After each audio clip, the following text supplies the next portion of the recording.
মানুষ আর ধন, এই দুইয়ের মধ্যে সম্পর্ক খুব ঘনিষ্ঠ। ধন হলো সেই শক্তি যার ব্যবহার মানুষ করে থাকে সাংসারিক বস্তু ক্রয় করার জন্য, নিজের জীবন যাপন করার জন্য। আর মানুষ হলো সেই শক্তি যারা ধনকে গুরুত্বপূর্ণ করে তোলেন।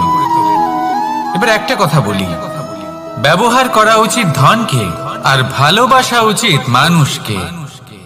এটা বেশিরভাগ মানুষই বোঝেন না।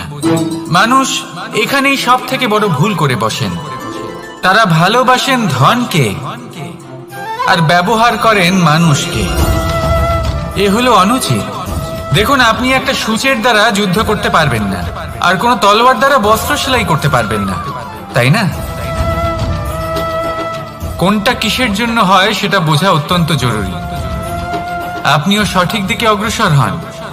মানুষকে ভালোবাসুন আর ধনকে ব্যবহার করুন।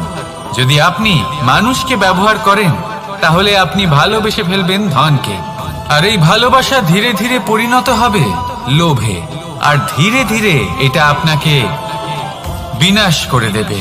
তাহলে সমস্ত মানুষকে ভালোবাসুন আর এইভাবে ভালোবেসে বলুন, রাধা রাধা।